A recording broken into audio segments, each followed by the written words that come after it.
Os nossos dois próximos convidados, sejam bem-vindos. Muito obrigada por estarem connosco para debatermos este assunto que certamente suscita aqui alguma controvérsia e opiniões diferentes. Um militar da GNR foi condenado a 9 anos de prisão e a pagar uma indemnização ao ladrão por ter disparado sobre uma viatura em fuga após um roubo. Um dos disparos matou uma criança de 11 anos que acompanhava o pai evadido da cadeia. Esta condenação está a gerar uma enorme contestação e revolta no seio das forças de segurança e uma onda de solidariedade de dezenas de milhares de cidadãos com o militar condenado.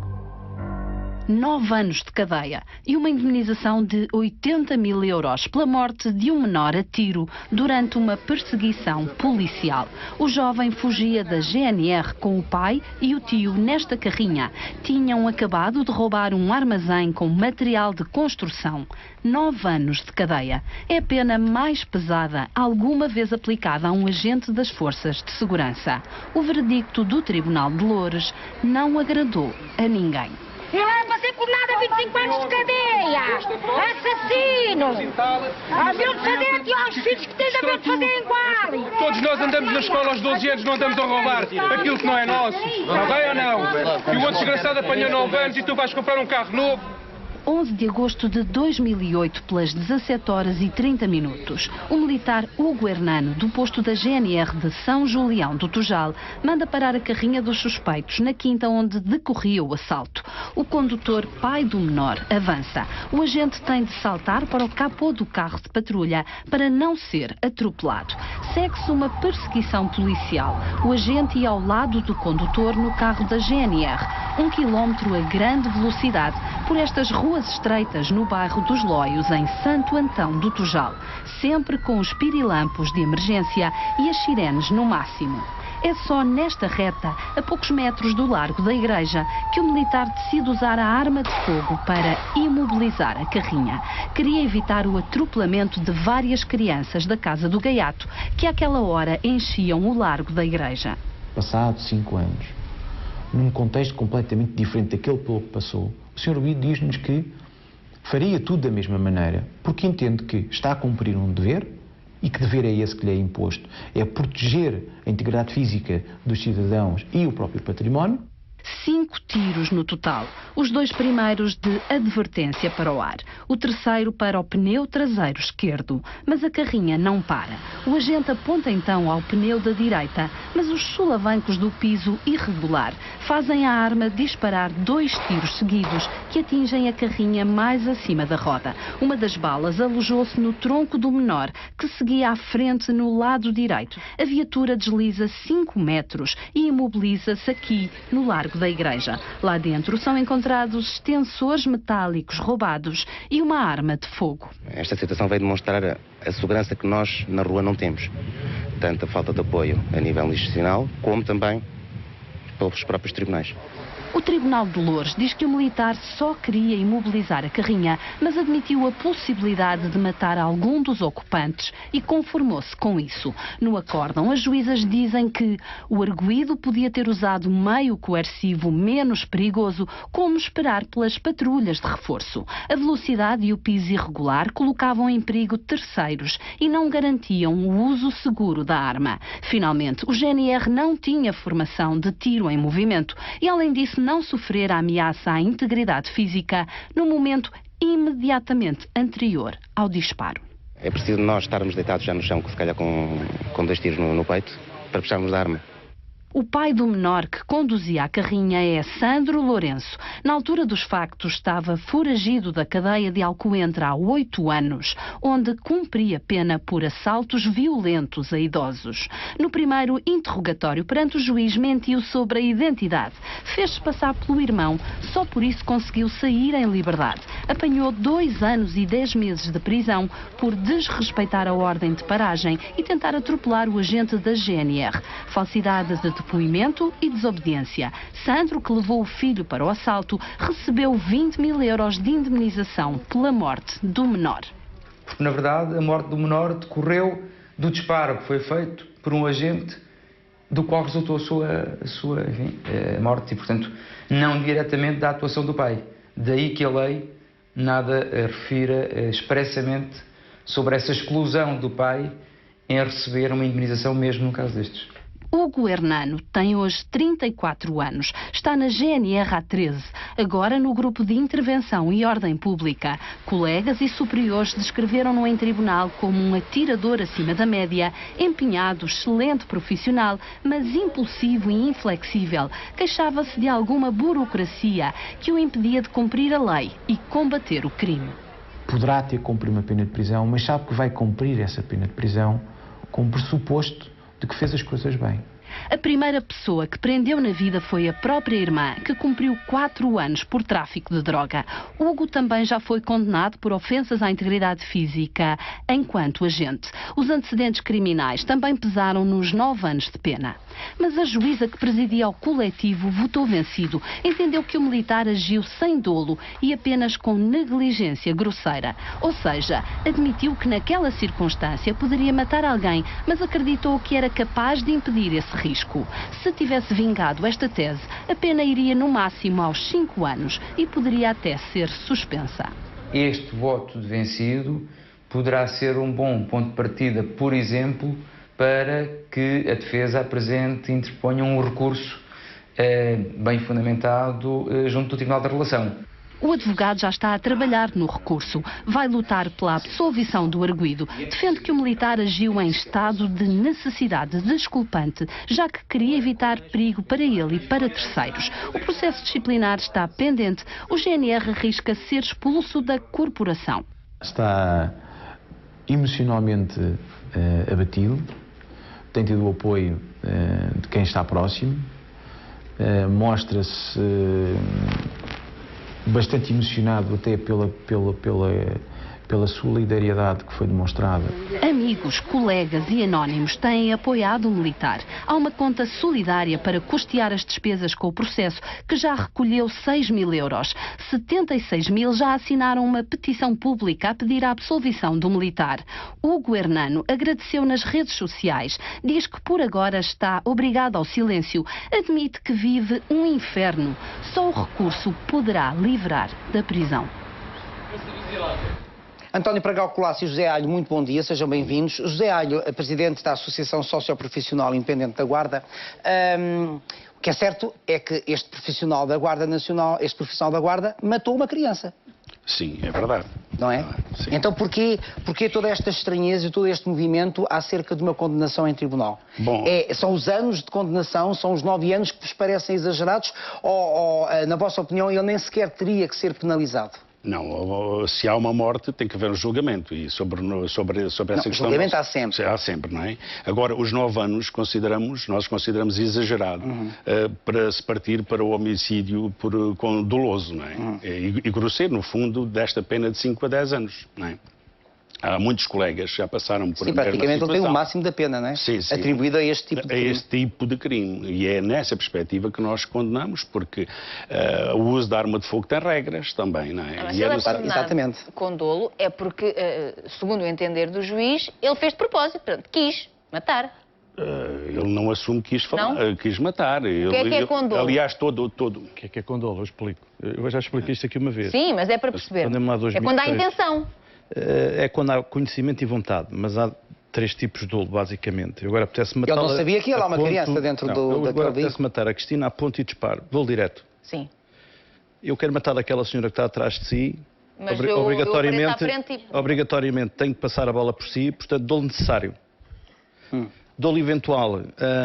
Eu, por exemplo, quero dar um tiro ali naquele coisa da luz e vai cair em cima da cabeça do cameraman. Sim.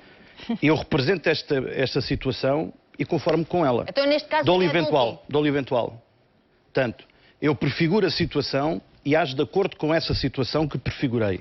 Okay? Mas você, quando está a apontar para ali, não imagina que a bola vai cair na cabeça pois o problema está aí nos julgamentos, é que se vê se não assim. Também não estamos a falar de um... Pera, Cristina. E depois há a diferença para a negligência consciente e a negligência inconsciente. Ou seja, eu aponto para ali e prefiguro que a luz pode cair em cima da cabeça do cameraman e vai matá-lo. Mas acredito na minha perícia e ajo de acordo com a minha crença de perícia que isto não vai acontecer. É a diferença entre o dolo eventual e a negligência consciente, ok? Neste caso é o quê?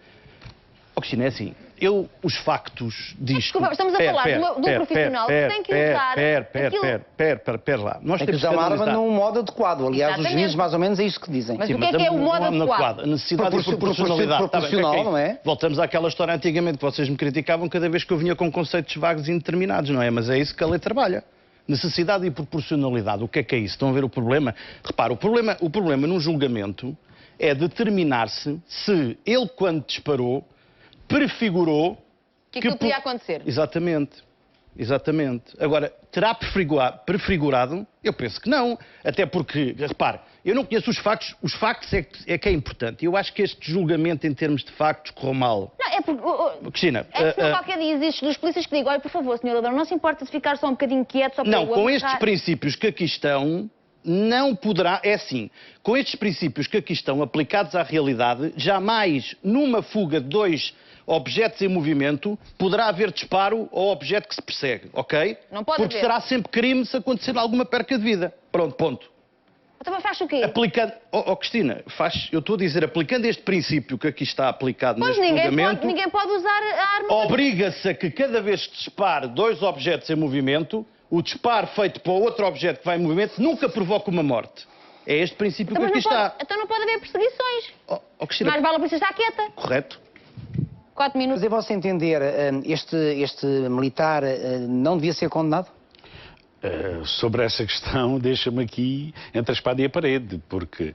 Uma coisa é o exagero da pena, outra coisa é penalizar alguém que matou uma criança numa perseguição. Toda a ação que há no tiroteio que é provocado naquela carrinha, não é, vemos pelas imagens, que não é direcionado para o condutor, nem para os seus ocupantes. Uma carrinha fechada, nem para os seus ocupantes. Todos os tiros são direcionados para pneus e para aquela zona, portanto, mais baixa da viatura, não é? Portanto, este movimento que se criou de solidariedade também tem muito a ver pelo exagero da pena, que nós consideramos o exagero da pena, podia-se ir até porque este militar, se confirmar esta pena, este militar é automaticamente expulso da GNR. Sim, se ele cumprir mais 3 anos, se depois na relação, não é para o Supremo, conforme dizem, portanto, o primeiro recorrer é para a relação, e a seguir é que eventualmente poderá ser para o Supremo e por aí acima, portanto, existe a possibilidade de reduzir a pena e quiçá a sair em liberdade ou com pena suspensa. Agora, a questão é esta, a questão é que há aqui há aqui um cocktail muito interessante pela etnia e pela punição das pessoas que ali estão, pela ação do militar da Guarda, e isto é que nós, enquanto associação, criticamos sistematicamente, que é a falta de efetivos, ou melhor, falta de efetivos entre aspas. Existe, a Guarda Nacional Republicana tem cerca de 23 mil elementos. A questão é que a Guarda Nacional Republicana, que há uns anos, foi assambarcando todas as valências que os governos lhe iam dando, preterindo a essência da Guarda, que é o patrulha da Guarda Nacional Republicana, não é? Que é a patrulha. E depois foi-se, com esta renovação do Sr. ex-ministro António Costa, que dividiu, portanto, em comandos territoriais. No fundo, fez mais serviços administrativos e burocráticos em vez de facilitar, em vez de mandar pessoas para a operacionalidade. E aqui temos um dos grandes erros do governo anterior. Portanto, as patrulhas muitas das vezes têm que dar para 2 concelhos e às vezes para 3, 2 elementos. E a grande isto quer dizer que uma patrulha teria resolvido isto de outra forma? Várias patrulhas. Várias patrulhas, certamente. Ao jeito da América, mas isso é na América, hoje não é? o mecanismo... Não, nós temos hoje o sistema Ciresp, que é um bom sistema de comunicações, que se houvesse mais pessoas na atividade operacional, nós temos cerca de 5 mil falta de efetivos em relação ao quadro orgânico da Guarda, dizia eu, se houvesse mais patrulhas, portanto, diversificadas no terreno, elas eram chamadas através do sistema de rádio, que é facílimo, e em poucos minutos elas confluíam para o mesmo ponto de convergência e aí o caso seria resolvido de outra forma. Estamos a falar de falta de meios. De falta de meios e falta de efetivos. Ou melhor, aí existe um tabu na sociedade portuguesa que eu gostava de deixar aqui bem latente, que é, pode-se haver ou não unificação das polícias. É um tabu que, para mim, devia ser alvo de referendo. Não estou a dizer mas que daquilo deve fala ser, com companheiros seus, que atitude têm eles agora perante isto? Sabendo que houve um colega que foi condenado por isto que aconteceu, Eu sou muito sincera, eu se fosse polícia, pensava 2 vezes antes de perseguir alguém. Ó Cristina, eu gostava que você fizesse uma patrulha comigo. Podemos fazer um dia. Sim, porque eu tenho 27 anos de serviço operacional. Não é? Não é fácil. Praticamente 25, não é? 25, tenho 27 anos de serviço. Portanto, também as patrulhas deviam ser acompanhadas com pessoas mais velhas. Isso é outro caso que temos... Cúpulas, quer dizer, eu sou-lhe muito sincero, eu tenho 30 ou 40 pessoas conhecidas na PJ, ou mais, como vocês sabem, não está lá ninguém, foi tudo embora, não é? Os históricos desapareceram. Foi embora porque deixaram ir embora. Então, repare uma coisa, porquê? Porque era ou reformarem-se com 50 e tal anos e aproveitarem os 2 cúmulos dos 36 mais a idade, ou então ficaram até aos 70 anos e irem trabalhar com o soro atrás. Quem é que ficou a dirigir agora, José? Não, é tudo pessoas novas, não é? Quem é que dirige agora? Esta passagem de cultura é um bocado complicado. Quem é que passa esse conhecimento? É muito difícil. Este militar é muito jovem, não é? 20 e poucos anos. Não, tem 30 e poucos anos. Já tem 30 e poucos anos, já tem uma experiência. Aliás, vê-se, eu gostava de realçar, vê-se em todos os tiros na carrinha que eles são direcionados para baixo. Ele sabia que estava a fazer ali. Ele queria travar a carrinha. Ele queria travar aquela fuga. Mas esta falta de mesa, e volto a realçar, se houvesse a conferência de patrulhas, certamente elas iam embocar todas naquele sítio imediatamente. E a fuga já não Porquê esta pena de prisão tão exagerada? É porque a juíza foi vencida, digamos assim. Eu não posso dizer isto, não é? Pronto, mas eu tenho uma ideia. Não, mas qual é a ideia? Ouçam, como é que vocês leem isto? O recurso à arma de fogo só é permitido se for manifestamente improvável que, além do visado ou visados, alguma outra pessoa venha a ser atingida. O que é que isto quer dizer? Que seja manifestamente improvável. O que é isto? Isto não é nada, nem. Portanto, é jogar com palavras. Manifestamente improvável. Ou será se é manifestamente improvável eu ir sair pela porta e bater com a cabeça no punho da porta, não é?